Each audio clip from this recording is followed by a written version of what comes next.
Now, please welcome interviewer Moira Forbes, Executive Vice President Forbes, and Sara Blakely, founder Spanx and Sneex. Hello, everyone. The sunshine came out for you, Sara.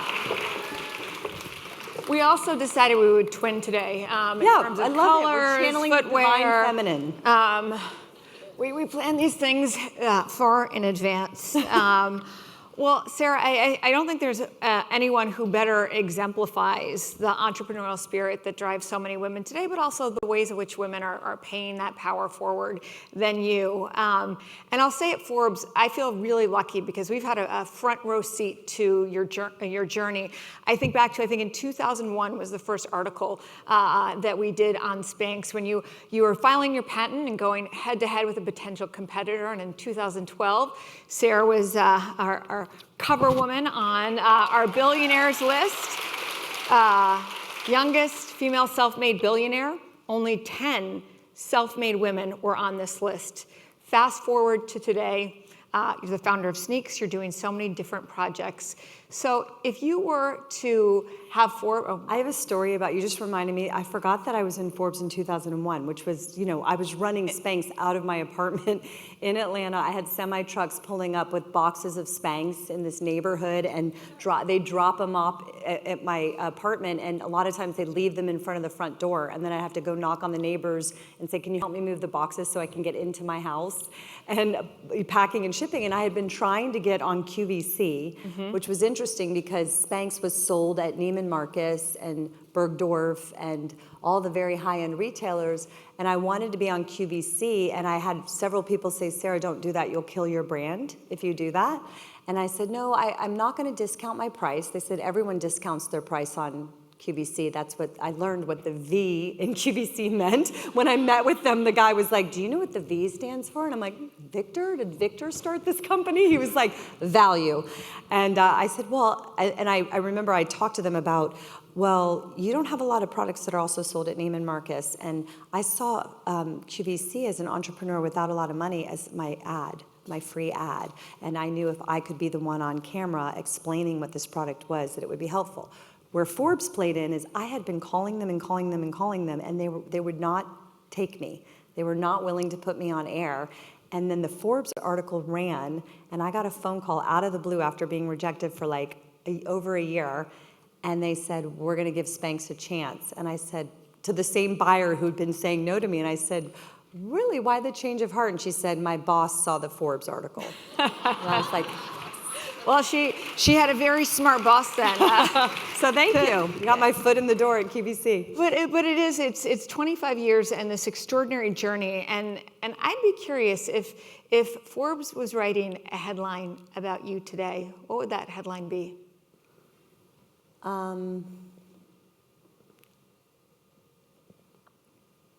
She's still in the game. I love that. And very much so, and I wanted to dig into Spanx. How many women in this room are wearing shoes that at the end of the day, they will do anything to take off? Right? Have I got a solution for you? With Spanx, I thought you were going to say how many people have Spanx on. Well, I'm doubling down on your brands. I put my Spanx on in the car. I actually forgot my Spanx. This happens a lot, so we just ran to Nordstrom. I'm like, the Spanx girl doesn't have her Spanx.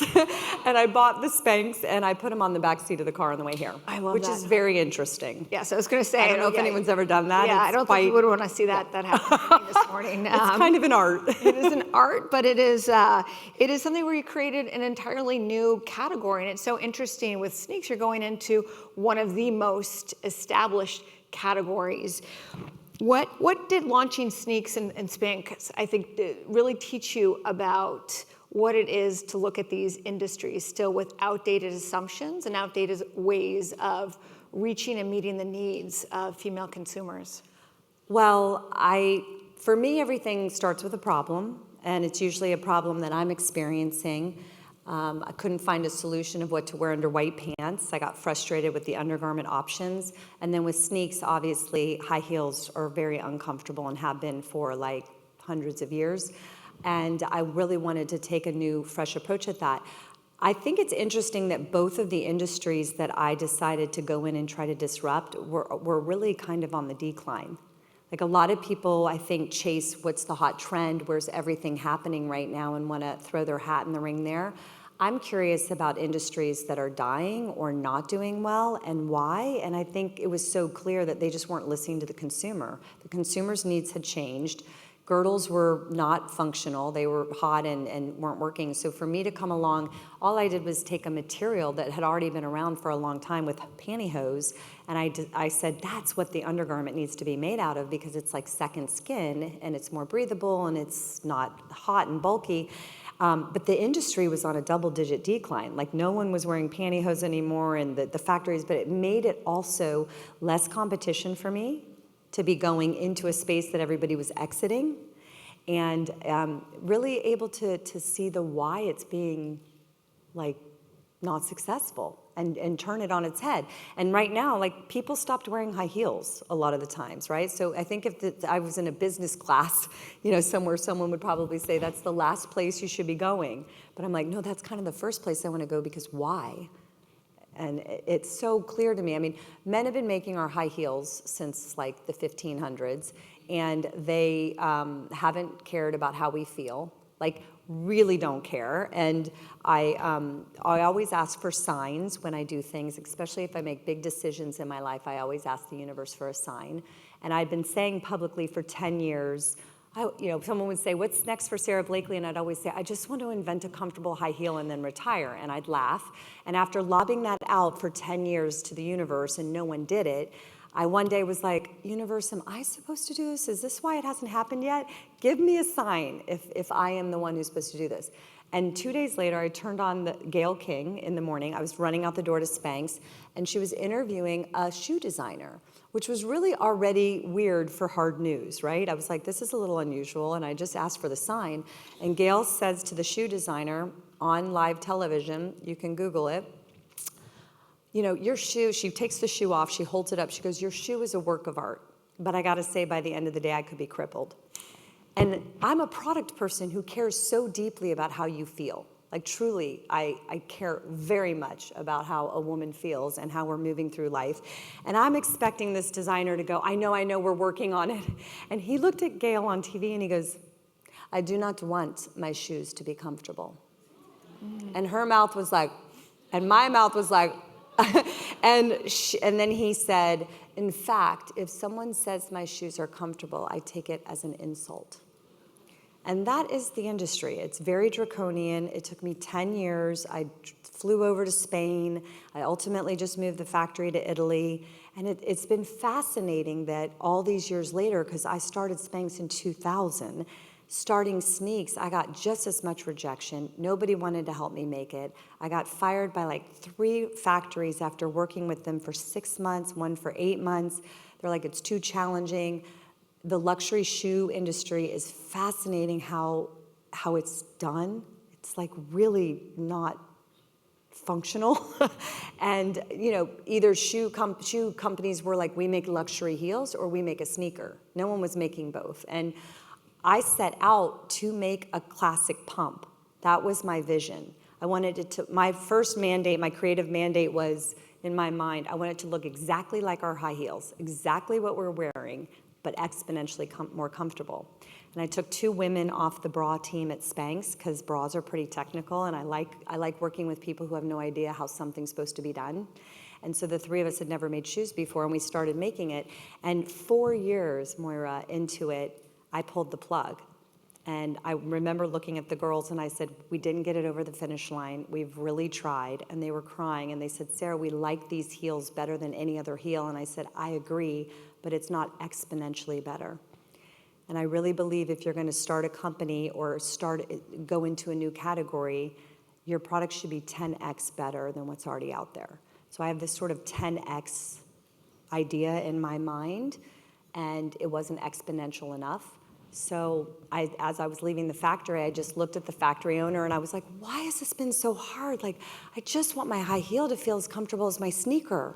Like, we put a man on the moon, now we've shot a go-kart to Mars, we're driving it by remote control from Earth. Like, why has this been so hard? And as soon as I said that out loud, I looked at the 2 girls on my team and I was like, oh, wait. And they were like, Sara, no. Sara, like, no. And I was like, hold on a minute. And I went home back to Atlanta, and I cut my high heel in half, and I cut my sneaker in half, and I glued them together.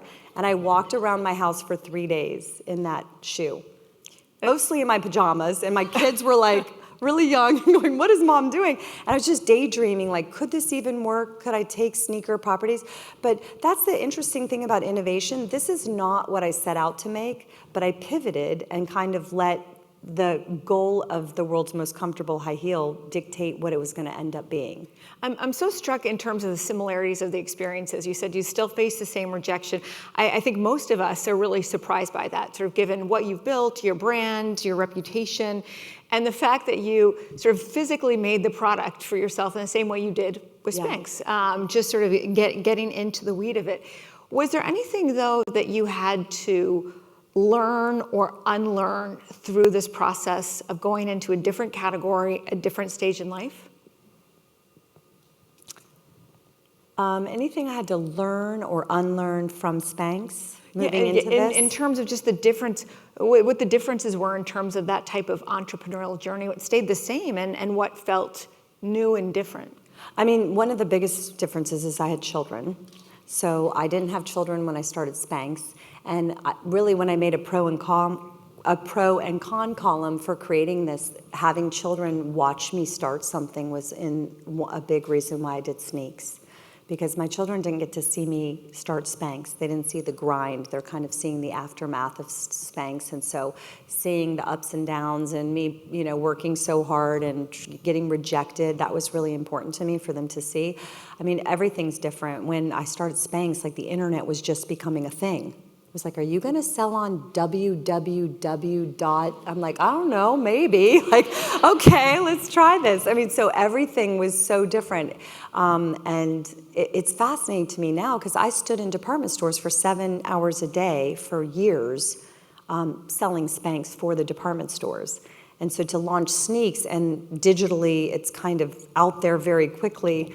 That's been very different. I think it's been fascinating that I experienced as much rejection the second time around.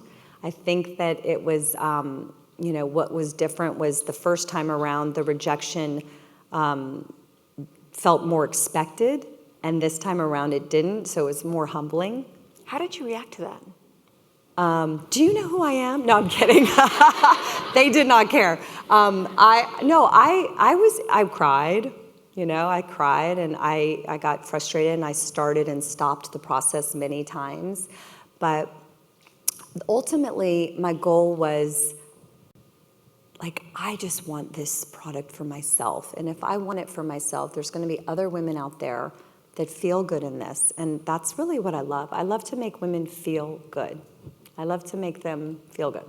And that's been such a through line of your career, not just being a female founder, but the ways in which you pay that back in terms of supporting so many other female entrepreneurs, doing so much to really empower women in extraordinary ways. When we were in the green room earlier, Sara and I were saying in the age of AI, the different types of leadership qualities that now may be more foundational, more more needed now more than ever.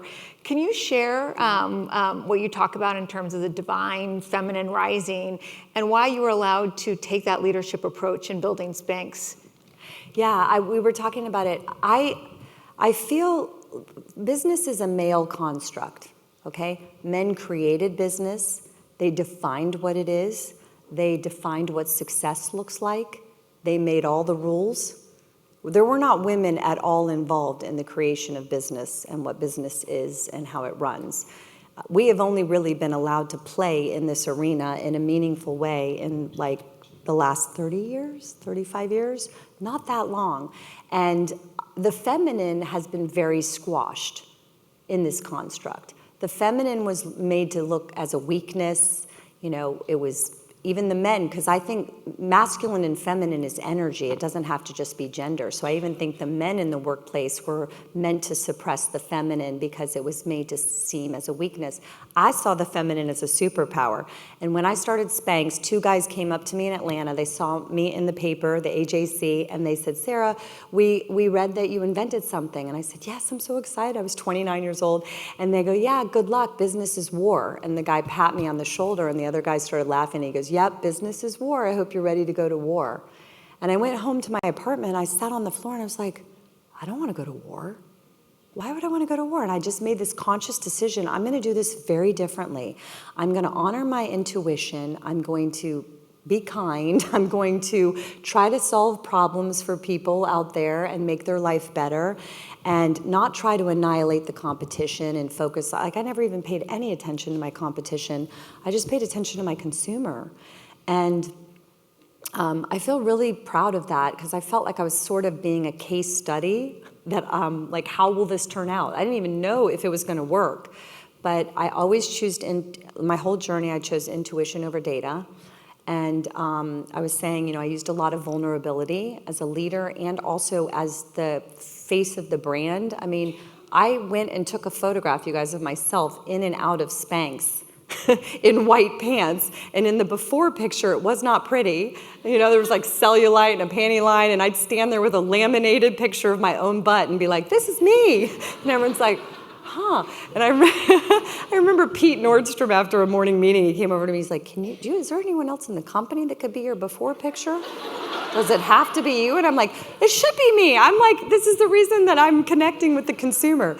But anyway, I was saying that I didn't have investors, and I never took outside investors. So I started Spanx with $5,000 from selling fax machines door to door for 7 years in Florida. And then I self-funded from that. And I think that that was also part of my experiment. It really allowed me to stay connected to that divine feminine. Still today, as you mentioned, sort of it's still a male construct in business. We're seeing openings and opportunities and cracks, but very much so, very similar dynamics. What advice would you give to female entrepreneurs who are navigating this landscape and still getting mixed feedback, very much so in rooms, investors and the like, around their leadership approach and using those types of things within their businesses? Yeah, I mean, I would say lean into your superpower. I think a female's intuition is so magical and powerful. And I always say, where is your intuition loudest? And I like to talk about, where does your mind wander? Because I think that's when we get downloads. And for me, my mind wanders when I'm driving in the car. And once I identified that, I take time in my car to go on what my friends call my fake commute. I would live 6 minutes from Spanx, but I would get in my car and drive 1 hour aimlessly around town before I got to the office, because I knew I would have really creative and good thinking around that. But I would tell them, lean into the superpowers of what makes us, unique. For me, I left corporate America and bet on myself, because I found, at least in the year 1998, it was very difficult to really honor that in that space. When you look at your work, you've done so many things that are firsts, just in terms of your business, but also the way that you've approached your brand and the like. Do you see yourself as someone who has chased firsts, or is it someone who has just not accepted the limits that existed? I think the latter. I'm always asking why in everything. It's like, why is it like this? Why? How long has it been this way? Why hasn't it iterated? Who was the first to think of this? Could it be better? So I think it's more about not accepting the status quo. And I want to just mention, I've been working on my mindset since I'm 16 years old. I started listening to tapes, I'm dating myself, by Dr. Wayne Dyer, and it was How to Be a No-Limit Person, but it was really talking about visualizing what you want, manifesting it, law of attraction, not fearing failure, not caring what other people think about you, and that is really important, especially as women, for us to find that confidence, because if you are going to say, I want to buck the whole system, that's scary. you have to have a lot of inner strength and a very strong inner compass to be able to stand in that space. And society has not really made it that, we haven't really nourished that in women to stand in a space and go, this isn't right. Like maybe none of this is right. And maybe I'm the one that has the answer. And especially if you're not the expert. Like I haven't been the expert in anything that I've done, but I've stood in the confidence. And part of it is because of how much I've worked on my mindset. It's been so important to me to do that. We spent a lot of time getting stimuli from everywhere. So I was like, I really want a portion of what I listen to every day to be something telling me that I'm unstoppable and why not me and I can do it. I love that intention and being unstoppable. Well, Sara, congratulations on this new chapter. I can honestly say I can walk miles in these shoes. You 10X, 20X, 30X, I don't know what the X's are, but you really have changed the category and also given so much inspiration that all of us can have different chapters and bring those experiences to bear in new ways. So thank you so much. Thank you. Thank you, everyone. Thank you.